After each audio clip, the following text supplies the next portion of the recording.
Game number 1, Team Dignitas. Such a great performance coming out of them. They are now not guaranteed to lose out of that top 2. They're still in it, and this is very important for them to close it out now if they want to secure it. But on the flip side, Enix, they want to make sure that they're still in it. They want the tiebreaker. This is the do-or-die game for Enix. If they go ahead and take this one, that means we're going to have to play some extra games and figure out just who is the top dog. But right here, this is all up to Enix. Ball's in their court. Picks and bans for Game 2 right now for a very important matchup comes our way. Team Dignitas will have the first pick one more time. And of course, that means they have the first ban. So down goes Khepri. Taking away the Circuit, surprisingly, from QvoFred. The Hunbats was a big factor, I would say, in terms of controlling these team fights, not to mention the sustain, obviously. You can't take away all of these options away from Team Dignitas right off the bat. Bang. So, love those just bans. like that, focusing out on Qvo. Those bans are very important. Circuit was banned last time. 1, she's just powerful in the meta, but also 2, she's a powerful pick in the hands of QvoFred. QvoFred, if you're going to give him a basic assassin, it's going to be Circuit. He's going to do work, and then the Hunbats controlled the team fight a little bit too much, so Enix bans that out. I love the bans coming out from the right side of the screen. They're going to go ahead and select Ram one more time for Funballer, which I think is one of his best characters, and Thor one more time for Cherryo. Things were, I'd give Cherryo a solid B+ in last game, but he can do better, and I like Enix depending on it. Oh, wow. QvoFred now locking in the Ratatoskr, matching global with global. We haven't seen this guy in quite a while after his nerf to the ultimate, as well as a little bit of a cooldown taken away from some of his abilities. So going to see that back into play in one of the most important games for both of these teams. It's all about matching the pace. Team Dignitas were okay with leaning back and just sort of waiting and letting the game come to them last time around. This time, Team Dig want to play fast. They don't have that sustain to really lean on. They don't have this hyper late game with a Ratatoskr jungle. They want to start winning a little bit earlier, and whatever Cherryo is going to go ahead and do, Ratatoskr is going to match. And I like what Enix does here. Despite not having Aphrodite for Team Dignitas, they don't have to ban Aphrodite if they have the Odin. Exactly. So now they're going to ban away other mid-mages potentially, with the Giannis could potentially look to also ban away the Nua. And BigManTingz, one of his first professional games, played the Odin. I really hope I get to say what chat knows I want to say. Big man rings. I mean, come on now. It's just this guy was born to play this. Is this where I walk off the set right here, right now? That's where you go get aggro and say, "Go, he's doing your thing." Second round of bans come out. No Giannis, no Ymir, says Enix, and Isis will be banned out next to Zeus. They definitely wanted to make sure that the combinations of the circles wasn't going to be a factor, but they forgot about the Vulcan, right? With Enix having the next pick between Vulcan, Zeus, and Isis, there was no potential for Team Dignitas to strip away all 3 of those gods. So we see the new WoW that was banned last time, something that Zyrhoes is strong at, so he'll pick that one up. Osiris is selected, and the last pick of the draft will go to Enix. Nuwa and Osiris is a pretty good selection. Kuzenbo for Enix.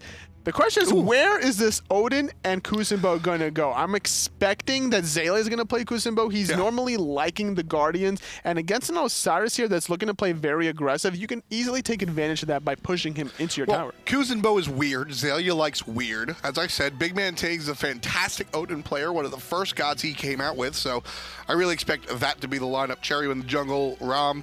Let's get to it. Game number 2, very big deal. Enix needs to win this one if they want to stay in it. 12 points currently for Team Dignitas. Enix still having 11. And don't forget, there's another team outside of these 2 that's watching this game very curiously to see the outcome here. Energy sitting at 9 points. Their next set is going to be against a Sanguine Esports. And Energy has 9 points. Sanguine, they don't have a single win this whole entire split. So if Energy finds a 2-0, they will also be at 12 points potentially. Well, Energy versus Sanguine. I don't mean to take away your drama totally, but Energy versus Sanguine. Team Dignitas versus Phoenix, or Enix, excuse me. Very different story here. And we talked about how big, how much power this one single match has. And Xaliea brings out Kuzenbo, a god that people just call bad. Now, Kuzenbo, we've seen him be played at the highest level by Maniac. He did well. He did. That's putting it lightly. He did extremely well. But that Kuzenbo was picked into a specific bursty composition. I mean, Xaliea here, as a solo laner yourself, what do you think about the choice? There's a little bit of control here in the form of Kuzenbo. It's not as much control as a Sobek could provide, at least consistently, because the knockup from Kuzenbo is all fine and dandy, but that's from his ultimate. Nice little damage, though, onto Arkkyl on the left, and with the dash coming from Funballer, the meditation buying a little time for Arkkyl. Funballer eating a little bit of poke in return, but everything is fine and dandy for both of these hunters. Meditation is such a mistake hider. Oh, pushed into the tower early on. Variety tastes the shell. He's still going to live. Double tap. Only hits on the way back, so not too much damage. Xaliea trying to look towards his own blue buff. Gets slowed down by Variety, but still punches players and unable to really secure it. Variety picks up the enemy blue. Variety, though, he walked into the blue buff to pick it up, but luckily for him, he had all 8 missing fragments, so he has a lot of damage mitigation. 16% physical, 8% magical. He's not really worried about taking too much damage with that passive. So Xaliea here on the Kuzenbo. Jokes aside, what's his whole, how does he play this lane? What is Kuzenbo looking for? What does Kuzenbo do? He's going to throw out the Nene Kappa to clear the wave. That's the turtle. Yeah, he's going to have more clear with an extra minion to his side, and he's going to look for a lot of aggression, but BigManTingz is getting aggressed on by Trixtank and Arkkyl. And not to mention Variety, who's known to play aggressive, playing a very aggressive god on Osiris. There might be some opportunities for Xaliea just to push this player under his tower, which almost netted them first blood at level 2. We saw it very early on, and that's really what this god can do and surprise you with. Although solo Sobek doesn't get any flips out of the tower, and Hercules rarely does too, so I think that's something that players will just get adjusted to. And something we haven't mentioned is the thorns out of Xaliea as well. That could be another good opportunity in the late game. Once Zyrhoes' ultimate gets a little bit more online, more levels, more damage as well, that's going to be a big factor in terms of shutting down the mid laner out of Team Dignitas. That's what I was really originally thinking of, was the fact that this character does very well against burst mages and multi-hunter compositions, because you're just ingesting so much damage from across the way that you're able to deal it back thanks to your built-in thorns. So when you see Zyrhoes with that ultimate, he can't cancel that. Once you commit, you see the circle on you, you know that you're going to get hit by some damage coming back, so you're not going to be able to see Zyrhoes save himself with the ultimate anymore, because he's going to die. Nice little dodge out of the mid lane Vulcan to avoid the knockup out of the jungle gank we saw in the mid lane. But right now, Arkkyl stuck in the ring. Basics out of Funball, takes to the sky after the meditation. 1-2, and he's gone. BigManTingz with the kill right there. First blood going the way of Enix. BMT now slowed in a little bit of trouble.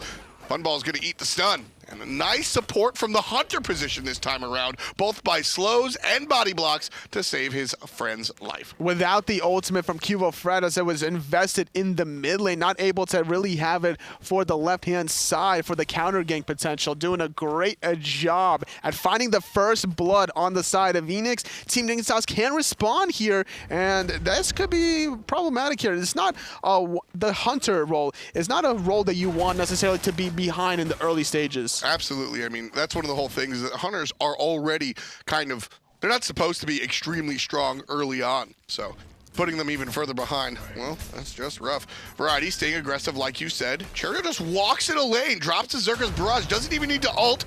There's a nice wall, but Variety's helped out not only by his own passive, but also an ultimate and a Trix. QvoFred, though, on the backhand side, looking to invade the blue buff yet again away from Xaliea. He's just not having a good time in terms of securing his own blue buff, no matter what Guardian he plays, but Zyrhoes picking up the Aegis once he came into the game, recognizing the damage potential between this Thor, Vulcan, and Odin combination. People don't like level 1 Aegis for whatever reason, but I say it all, when you're looking at a Vulcan, when you're looking at a Kraken Man, when you're looking at a Nuwa, maybe not, but specifically Vulcan and Poseidon, you almost have to go the Aegis level 1, because the burst out of these characters is more devastating than the control out of these characters. That's why I like to see characters like Hunbats or Ares paired with those mages, because, well, what do you do at level 1? Is it Aegis or beads? You've got to make that decision. Especially when you're going to be trapped in that Odin cage. It's just confirmed damage every single time by Lawbster. There could could be some small window of opportunity for Zyrhoes to use his ultimate to get into the sky before the Vulcan ultimate hits, but that's such a small marginal window that you're not really relying on that every single time. You want to make sure you use the Aegis to prevent the damage and then use your own ultimate to secure some kills that might have gotten away from you. And just like we were talking about before, Zyrhoes is going to take some poke. He'll be down to about half HP. The ring comes down. They poke him some more. He takes to the sky to make sure he doesn't die. And then Xaliea laughs to the bank after he kills him with his thorns. Cherryo pops up. He got spotted out. Everyone from Team Dignitas is just like, nope, we're going to chill under our towers. You waste your ultimate. Nice. I'll see you again in 90 seconds. Yeah. Nice stuff coming out from the guys on Dig to avoid Cherryo right there. That's always a terrible feeling, a story. You go up and you... I love that we were riding with Cherryo because he looks left, he goes, oh, they retreated. He looks right, he goes, oh, he retreated too. Well, I guess I'll go say hi. And he goes as far as possible and he just sort of lands. Not going to happen this time around. Enix, the only team on the board with a kill here, first blood, but Team Dignitas wound up finding that 500 gold in the jungle, and they wind up finding Lawbster right here all in the mid lane. Gotta just, ooh, whoa! That's Lawbster the didn't even difference. get a chance. No, not at all. He used an Aegis of himself, but he was just out of position, couldn't get back under the safety of his tier 1 tower. Both of these mid-mages are very vulnerable if they're left alone, and taking advantage of that is Team Dignitas. Cherryo just dropping down the damage as the enemy tries to invade onto his speed. Down comes the ring, down comes a shot from Funballer. Xaliea gets a kill for him and his team. That's number 2. And that'll be the disengage out of Team Dignitas. Without their support, Trixtank there to help out by roots or sustain. Everybody's got to run. Xaliea gets the kill. Nice job for the turtle man. Well, trading 1 for 1 though, you know, you get the mid-mage, but you lose your support in the process. Not the worst thing in the world that could have happened for Team Dignitas. Obviously, not using the meditation there was a big detrimental factor. It might have still been on cooldown there for Trixtank, but not much to respond on the form of Enix off of that 1 pick. Calder going to be called back by Arkkyl, who seems to have control over this lane despite being half a level down versus Funballer. Arkkyl still very scary to the UK Hunter here. Funballer being very cautious until his support comes in lane and then kind of down to do whatever he wants. Both solo laners are very low, but only one solo laner has a jungle in the lane as well. Xaliea turned around. He knows he's there. He pushes him into the tower, drops down the thorns, drops down the ultimate. QvoFred, you played yourself. Oh my goodness. The communication between Cherryo as well as Xaliea just on point. Xaliea was looking at the minimap of when it was necessary. The Tether not wanting to commit under that tier 1 tower with the teleport from Xaliea. That right there, Xaliea won an Oscar. He acted from here, from this position. We see Cherryo trailing, right? So obviously the communication is there that QvoFred is coming in the lane. Watching Xaliea dance with Variety right there, it doesn't look like Xaliea has any clue. And he turns around at the last possible moment to ensure that he gets the push down. That was just an absolute wonderful performance by Xaliea. Encore, my friend. And that kill doesn't happen without the communication from Cherryo being in position with that satellite ultimate, recognizing Ratatoskr was right behind the Kuzenbo. Yeah. But this time around, it seems that Team Dignitas wants a little bit of revenge here. Yeah, I don't know if Xaliea can, I don't know if he's going to be a 2-time winner here. Stun. Stunned out, and he'll walk under the tower. Still alive at the moment. Relatively tanky with that level 2 breastplate and the Mark of the Vanguard. And that's all Xaliea needs. Wow, I can't wait to see. Oh man, I just want to see that play one more time later on. Arkkyl forced to use the ultimate, taking a little bit of damage, diving the backline as Trixtank, setting his teammates up. Thor into the sky as well as Funballer, rather, excuse me.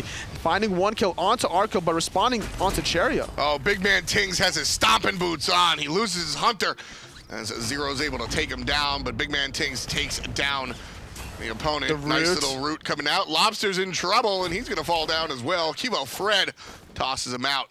And that's another kill of 4. Team Dignitas, 1 for the jungler, but Zyrhoes, before he goes down, picks up number 3. This might be a point in time where Lawbster might want to invest into a winged blade because he's going to get rooted guaranteed before the beads comes out at level 12. So having the winged blade here is not only going to give him the health to survive these team fights, but just to negate the slow from the passive out of Trixtank. Whenever you do use any of your abilities, the stones come out, your in-hands are going to start slowing down. So having that little bit of mobility boosted on the side of Vulcan could be the difference between life or death. That's a really big application of the Terra kit that is rarely spoken about And yet, when she came out, I think that was the #1 thing that people were concerned about was the slow. And it definitely has an impact in almost every match she's played in, but it's always plays second fiddle to the monolith sustain and the global ultimate that she brings out.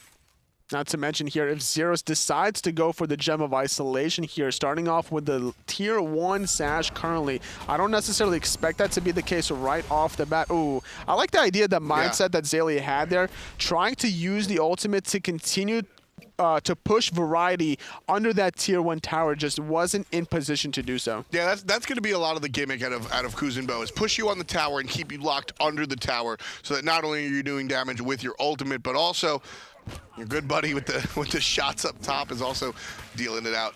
Xaliea right here still doesn't have proper clear at level 11. We look at some of these characters in the solo lane like Amaterasu that come online very late. That's a level 9 clear without a blue stone that you're looking at. As soon as she hits level 9, you get that full clear with the magic mirror. Here's Xaliea, like I said, level 11, still unable to fully clear the wave. More of a controlled guardian than necessarily damage oriented. He's more of a guy who was like, you want to do something to me, I'm going to do all my damage off of you doing stuff to me. So this is kind of what the presence is being brought on the table in the form of this solo laner from Enix. So with level 13 to level 11, largely I think because of the lack of wave clear available to Xaliea, is this going to be a problem for Enix going forward, or is the way Kuzenbo works out, is that totally fine? For a Guardian to be 2 levels behind, no matter what it is, whether it's Kuzenbo, Sobek, Ymir, it doesn't matter. You're still bringing a lot of control in these team fights, so I don't think it's that big of a deal for Enix, unless they're going to start leaning on the solo laner, trying to take the Tier 1 tower and the Tier 2 away. Zyrhoes gets locked up, and Cherryo takes to the sky. Could be trouble for Nuwa. There's the big old dunk, and not the kill just yet. There's a nice meditation. Saves the life of the mid laner. Arkkyl. Well done. Arkyl's on the side, though. He didn't want to try to commit to that team fight without the ultimates from Cherryo, Lawbster, and Funballer, though, and not to mention BigManTingz. That could have been an opportunity to turn things around. They had Trixtank and Arkyl's ultimates. A lot of damage done. Here comes the Gold Fury being aggressed on. First one goes to Enix. But will Cherryo be taken out? He will. QvoFred puts him down. Lawbster gets caught out. Nice little pincer maneuver, but no damage or stun coming out onto Mr. Lawbster. It seems that Team Dignitas, they don't care about Gold Fury being down. If they're going to group up like this, find a pick, use that monolith for a little bit, sustain, get 500 gold back in return, and with this timer, it's 13 minutes time, Portal Demon is up. They're going to get some more gold in their own pockets. Yeah, it's actually a win for Team Dignitas, believe it or not, giving the Gold Fury to the other team, letting the jungler fall down. QvoFred barely makes it out of the damage with the Portal Demon, like you said. That's going to be a twofer. Team Dignitas get the tower and the Portal Demon, and despite the fact that Enix are the first ones on the objective board by taking down the Gold Fury, Team Dignitas still find themselves with a straight 1,000 lead. And with a 1-game lead in this 2-game set, this is a great position for Team Dignitas to be, to start things off. Not the biggest lead in the world here, but they've been making the plays necessary to counteract the aggression from Enix. Enix's composition is almost all Inish, I would say, between BigManTingz playing this Odin, Xaliea as well, playing the Kuzenbo, and if they don't find the necessary picks like they didn't onto Zyrhoes on the Nuwa earlier on, then they're going to get punished continuously by Team Dignitas. So as commentators, our job is usually to start or continue a conversation. I want to stop one before it even starts. The conversation about the draft from Enix being bad. I think just because Kuzenbo is selected, a lot of people are going to look back on this if Enix should lose and say that it was because of the Kuzenbo selection. But I actually think that this is so what Enix does. You've got Lawbster on a Vulcan, Funballer on a Rama, BigManTingz on an Odin. These are 3 iconic characters for iconic players. Cherryo trying to make an iconic play on Arkkyl, but the ultimate chased out, and I think that's going to be totally fine. Cherryo comes through on the Thor, which I can take it or leave it. I don't love it, but I don't hate it. And Xaliea doing something weird is exactly what Xaliea usually does when he needs to succeed. So sure, this is the do or die game. Win or go home, or stay home, I guess. And he picked Kuzenbo? I think a lot of people are shaking their head, but I think that's exactly what Xaliea needs to do. Oh, great timing to go into the sky, preventing the Vulcan ultimate just like that. But the turnaround play, Trix and Kuvo using their ultimates. Great route, Cherryo able to disengage for the moment. 5-5. Definitely thought that was going to be a 7 kill for Team Dignitas. In the solo lane, though, Variety's doing a lot of damage to Xaliea, being pushed under that tier 1 tower, taking a lot of tower shots, but fully stacked up with all those missing fragments. Xaliea, though, he's getting the better end of this trade, and with BigManTingz right around the corner, this could be a kill. There's the slow, there's the push. Variety gets taken down by BigManTingz. You didn't like the fact that he stole that from Xaliea, did you? Meditation. No. The meditation from Trixtank was just not in time and not in range there. The push from Xaliea under that tier 2 tower really disrupting the connection of the safety between the solo and the guardian out of Team Dignitas. That's also a big deal when you look at what Kuzenbo brings besides Kuzenbo, excuse me. Letting my colloquialism slip. Cherryo, not going to be casual about this one at all. Ooh, nice little maneuver, but it doesn't save the Hunter's life. I love how Arkkyl was able to position that ice field to push Thor away, but being very mobile just doesn't matter. 1-on-3 here on the right side for Team Dignitas, defending this tier 1 tower. Not going to happen. And Enix puts 500 gold in their pocket, now taking the lead away from Team Dignitas. Back and forth we go. These teams are just so even. We could say this all day if we wanted to, Tom. Despite Team Dignitas winning that last game, it took them up until about the 30-minute mark to have an substantial advantage to really go for Fire Giant and for some of these tier 2 towers and Phoenixes. And now heading into game 2, just like a seesaw action, Team Dignitas yet again slightly in the lead, but you can never count out Enix. If you're a little bit too aggressive, they're going to punish you. Variety jumps away, and BigManTingz doesn't feel the need to drop the ring. I think that's a great call, knowing that that ultimate is going to be able to come out of Osiris and make it a wasted ability. Going to save it for next time. 4 ultimates available on Team Dignitas. Variety just burning his, whereas Cherryo's ult is the only one down here for Enix as we pass 17 on the clock. 12 on the kills, and 7 belong to Enix at the moment. And right now, teams are looking for their positioning around this Gold Fury. It's going to spawn very soon, in fact, just about 15 seconds. And that's where I think teams are going to either want to fight or look for after the next fight. And right away, you can see the positioning out of the blue squad, just getting ready to take down the big Harpy. Warding is the big key factor here around this point in time because the Gold Fury has respawned now.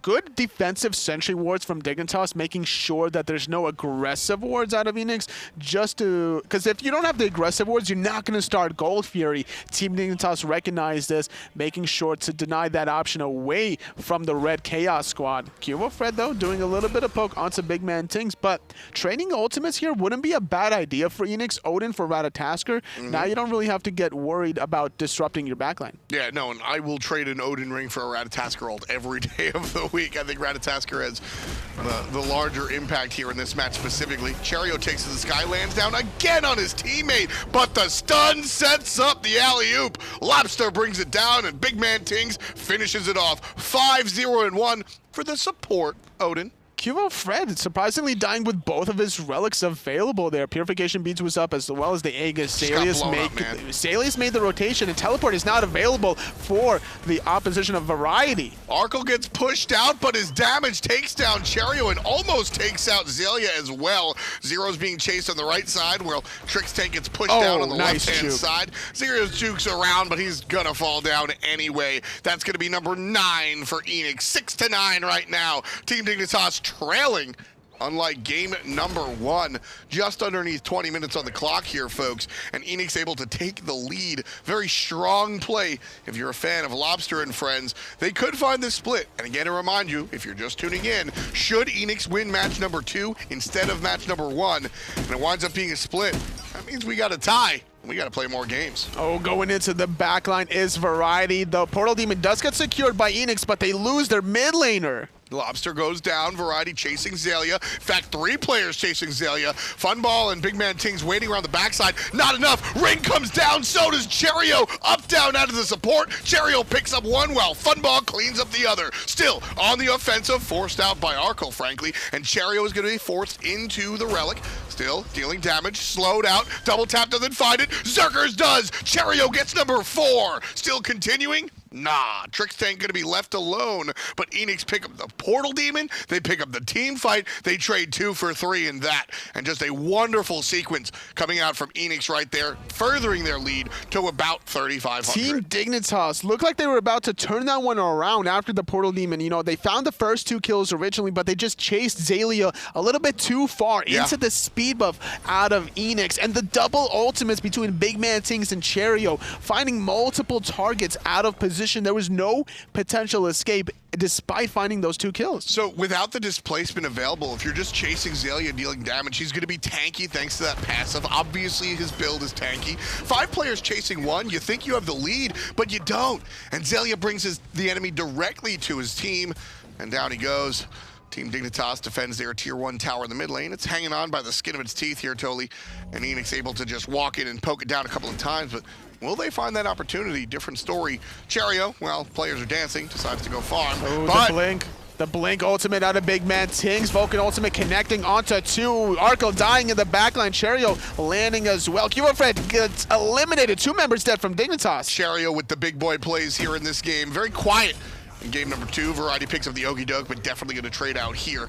Stun is good on the other side, so maybe I'll have to revise my statement. Variety, no, he'll definitely fall down. 3 for 1. Team Dignitas are struggling. Enix looking so good here, finding another objective after the tier 1 tower. And meanwhile, Cherryo, he went originally to get the red buff during the tier 1 tower push, and he had the ultimate to dive the backline, trying to save the life of Lawbster. Not able to do so, but it doesn't matter because they're going to be rewarded 2 towers and now potentially this Phoenix. Yeah, another spin on top of Zyrhoes, brings them down to half HP. Trixtank trying to defend. Phoenix hanging on, 25% already. Relic chased out thanks to Kuzenbo. In the mid lane of Phoenix falls down. Trixtank really can't do much about that.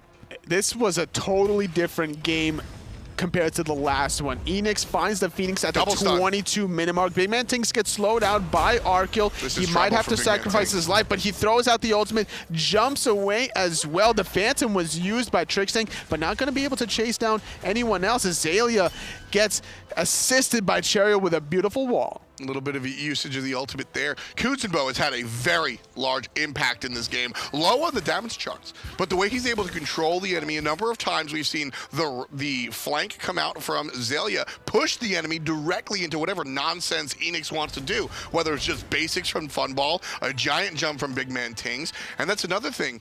You think you're going to escape the Odin ring, Xalia's going to push you into it before the ring comes down. It's not necessarily about how much damage you do on the form of Xaliea. It's about the timing of your damage. You're trying to use your thorns internally and your relic thorns to shut down some of these members. Not only that, when your spikes are visible, nobody's going to be doing damage to you either. So even though you're not doing damage, you're preventing the enemy opposition from doing damage. It's fun. Game number 1, the lesson was don't pay attention to the kills all the time. It's about when you deal the kills and how impactful those kills are. Look at the damage charts.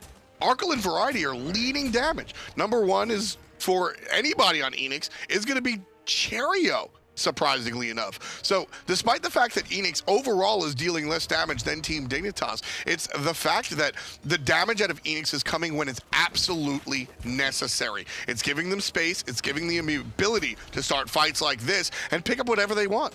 Variety getting dove, but he has the ethereal form to be able to get through that wall. 5 members on the right-hand side from Enix trying to get an additional 1,500 gold under their pocket. Nice little stun by Trixtank, but it's not going to really deter too much against this late-game Rama. Big spot for Team Dignitas. They need to defend here totally. Arkkyl starting things off right, getting the kill on BigManTingz. Cherryo comes down while Funball goes up. That's going to be a kill onto the enemy jungler. Team Dignitas have a great sequence right here. Variety continues it. 2 down for the side of Enix, and the chase is on. Arkkyl again, unofficial double kill for the Hunter. That's going to put number 12 on the board. Team Dignitas absolutely needed to stop the rush of Enix right there, and that's exactly what they do. They don't defend their tier 2 tower, but they sacrifice QvoFred just to be able to secure 3 kills of their own. They're going to get the fire giant, but look where Thor is. Cherryo has a fire minion wave down the Titan room.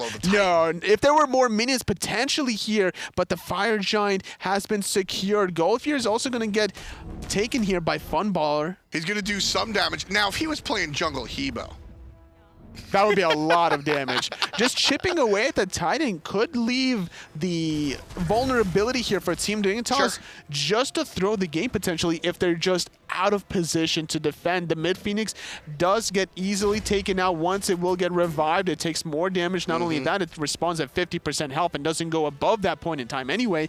So there could be a lot of plays where Enix could look for that Titan. I'm still enthralled about watching that set from Team Dignitas right there. They don't defend that tier 2 tower over there on the right side, but that's not what they're looking for. They're looking for just the stop. They need to just stop Enix from continuing the momentum push. They lose the tower, but they get the positive trade there. I think it was a 3-for-2 or a 3-for-1. That in turn allows them to go ahead, pick up the Fire Giant. They're going to pick up the Portal Demon as well. This was an 8,000 gold separation, and it still is at the moment. Team Dignitas behind, but right now they have the Fire Giant behind them, and they're able now. They have the momentum. They're able to fight into Enix, despite the fact that Enix is leading by so much because of this Fire Giant push, and they're able to just stop what could have been the tumble salt out of Enix. Not only that, Funballer made a very smart decision by not necessarily going with Cherryo, trying to chip away at the Titan, but taking away the Gold Fury, recognizing that with this Fire Giant buff, Enix doesn't necessarily want to fight you during this duration, so instead taking more gold into their pocket, making sure Team Dignitas is still going to be behind. So right there, is Cherryo's goal to solo the Titan? Not necessarily to solo, but just to get more members off of the Fire Giant, trying to make it last longer, making sure that it's not getting taken that quickly. So it could be a little bit of a tactic ploy, and now you revealed your cards. It's also about what you do after the Fire Giant. If there's a Thor on your Titan, he's not killing it in 2 seconds, but he can kill it in 30. Yes. And if you take your Especially Fire with Giant, a fire minion wave. If you take your Fire Giant and you push up the waves like you're quote-unquote supposed to, the Thor's just going to take it. So it forced Enix to go ahead and respond. Cherryo ulting. Trixtank using his Phantom to allow them to disengage from that Odin Kitch. QvoFred still in the sky, landing on top of Xaliea, stunning him out. Not going to be doing too much here. Xaliea has to retreat. Terra's Blessing being used. The Vulcan ultimate connects onto Trixtank. Nice little meditation to be used. Variety's diving the back, though. That single ultimate on a Lawbster puts him #1 in the player damage. Not content with just that, Funball wants to fight back as well. Lands 2 out of 3. Here's a nice stun coming out of Cherryo, but players able to walk around, and Zyrhoes. Oh, a big man barely survived that. Look at his health pool. Xaliea has to retreat as well. His teleport is available. He's going to be back into this team fight. It's going to be a 4-on-5, and Dignitas are retreating, trying. This could be a bait. Yeah, look at Enix right here coming around the backside. Xaliea and Cherryo, those are the two that you want to flank. Xaliea can push into your damage, and Cherryo can stop the retreat. Xaliea gets stunned out, thorns, and deals some of the damage back. Love that play.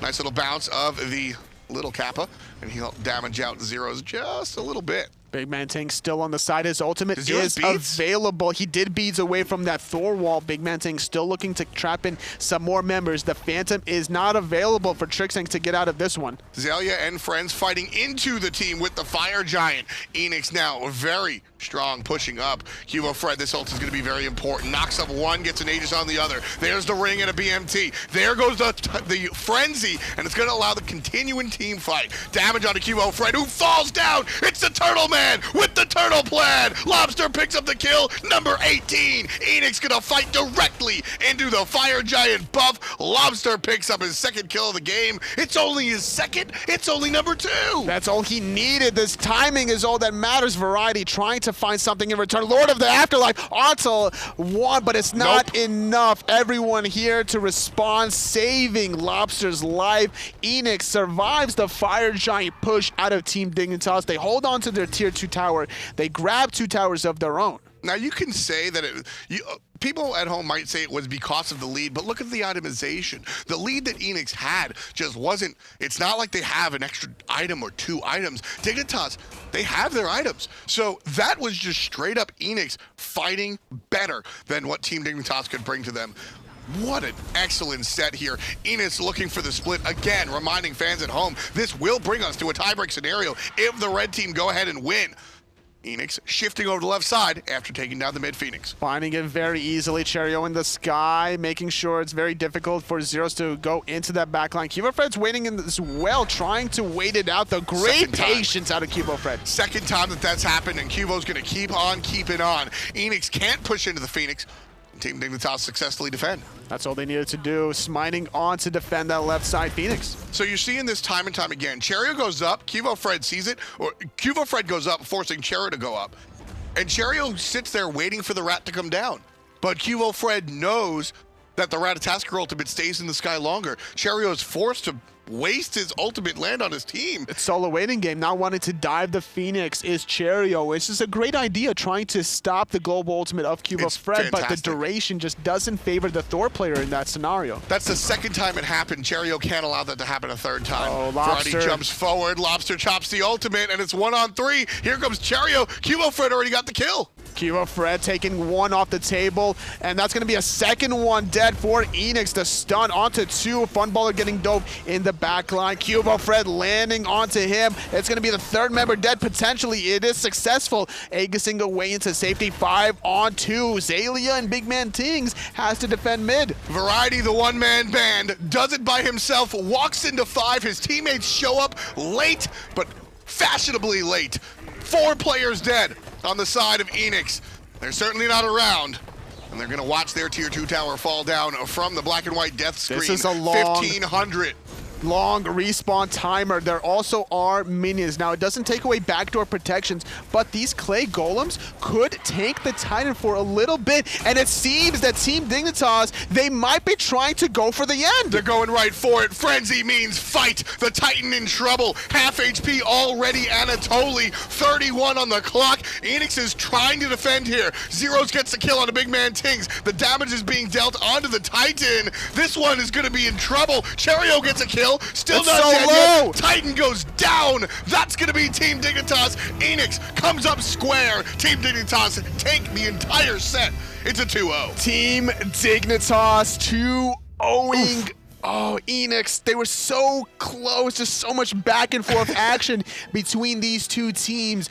You got to give it up to Enix, though. That's absolutely my kind of match. I mean, these guys absolutely played fantastically, even across the way. Enix comes through, new organization, same old song and dance, strong play out of virtually everybody. And again, I think that the composition, I think that the draft from what Enix brought out was totally fine. I thought that Xaliea played a fantastic Kuzenbo. I never actually thought I'd say that phrase, but what happens, happens. And he looks absolutely great. Did. So right here, before we toss it over the desk, Toli, what's your last statement on that matchup? Honestly, it was just the battle of the mid laners between Zyrhoes and Lawbster. Not necessarily them battling each other, but them battling everyone else on the enemy team, trying to make sure that they were surviving a lot of these encounters. A lot of fun stuff, and honestly, I mean, I'm kind of jealous of the guys. I want to keep talking about this one. It's going to be Aggro and Hindu breaking it down.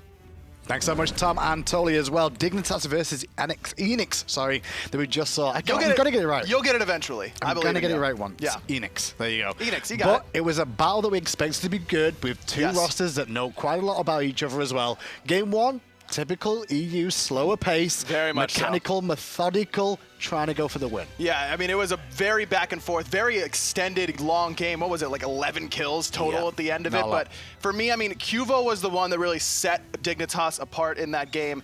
Really, really killed it on that Hun Bats, just setting the pace in the few engagements that we actually saw. Even early on here, I mean, we're 12 minutes in, only 1 kill on the board. But one of the reasons Hun Bats is probably one of the highest win rates still in the SPL when it does get picked is how well you can do a multitude of things time and time again. And as a jungler, that's exactly what you need. Every time, and you know Qvo's been around the block. He knows what he's doing when it comes to these late. Look at just the late game damage he's got. And that's what Hun Bats can bring to the table. He's often thought of as this mid-game control-oriented jungler. But Hun Bats in the late game is a carry. He can absolutely one-shot a backline squishy. Well, the average in terms of kills in the split is 12 per team. In that set alone, there was only 11 kills total for about a 40-minute game as well. Is a long time. That's it was very, very back and forth. And again, it comes back to that composition from Dignitas being sustain-oriented. You've got variety on the Hercules. You've got Zyrhoes on that Aphrodite. They wanted to play that game slow. Dignitas came into that game looking to play slowly, and that's exactly exactly what they did. They end up taking the Game 1 victory. Now, Game 2, a bit of a different story at the start there. Enix got off to a very, very good start overall, but it wasn't the tail of the tape in the end. Most of that, I guess, comes down to the support play. I think that's what we noticed. Yeah, Trix absolutely killed it on this Terra. There's one fight in particular by the Gold Fury. It's not this one, which is also by the Gold Fury, but I think we'll have a clip of it later, where he does an amazing job of turning and peeling for Arkkyl. And Skadi's excellent. Skadi does a lot of things very, very well. We've seen her have incredible success at the SPL level, but she still is vulnerable to backline dive compositions. You need someone with this peel-oriented mindset. This is what I'm talking about right here. This double stun to peel for Arkkyl. Arkyl's able to get a kill and survive there. Trix was all over the map on this Terra. He should have been dead and he wasn't, and that's down to the support player Trixtank. A lot of setup potential with Terra. We always knew she was very good at controlling team fights and supporting defensive nature if required, as well as having those offensive capabilities. And not only that, but the ultimate just so important. I mean, that's what everyone was really valuing at the pro level whenever Terra first burst onto that scene, is that Terra's Blessing ultimate. So you know that ultimate's going to be impactful. How well can you control the team is what really sets apart the good Terras from the great Terras, and Trix had a great Terra game. I mean, look at the post-game stats as well. You can clearly see kills don't necessarily win you the game.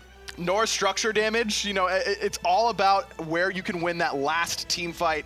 Enix was making that push on the left-hand side, but Dignitas able to come out and pull out a big 2-0 victory, because we talked about it a lot at the beginning of this day, Hindu. There were some serious tiebreaker possibilities between this team and Energy. I mean, now it's Dignitas, they're in. Dignitas have confirmed themselves their spot at Masters alongside Obey, the second seed, now out of Europe. And on the line right now is going to be Variety is going to be joining us as well. Congratulations, Variety. Are you there? Yeah, cheers. It means a lot to be top 2. Yeah, fantastic. I mean, for you guys as well, it was a big match here against Enix today. You guys against Enix, it's got a lot of back and forth between the two of you. You know, some history in the past with some of the players and things. Was there anything special about this set other than, obviously, you both need the 2-0? Yeah, for the set, myself and Zyrhoes didn't really mean too much, but I know for Trix and Kuvo, this was like the most important set of their lives. This is the one they wanted to win out of every single set this split.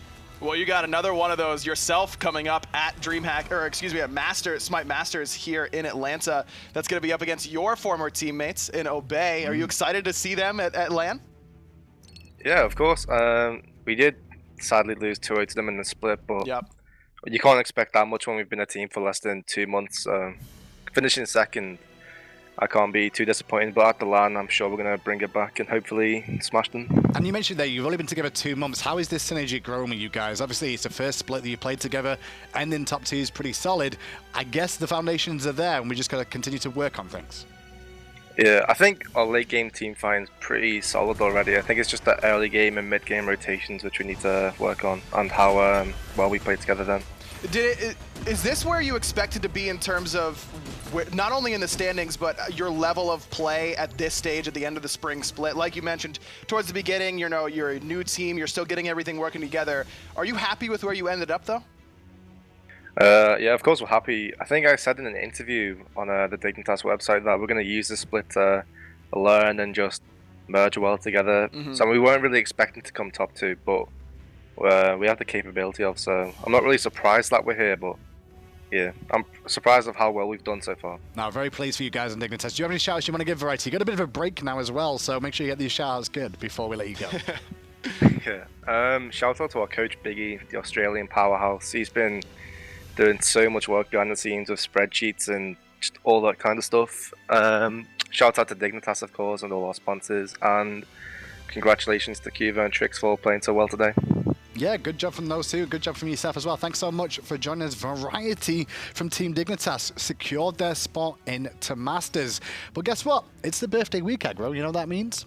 Happy birthday. It's your birthday? No, it's birthday week for Smite. It's not my birthday. Oh, happy birthday, Smite. I don't have birthdays. I'm too old for them now. Really? You've outgrown birthdays? They don't exist anymore for me. Then how do you continue to get older every year? I don't. You do. Wow, you're stuck here. I am forever. Wow, this is terrible.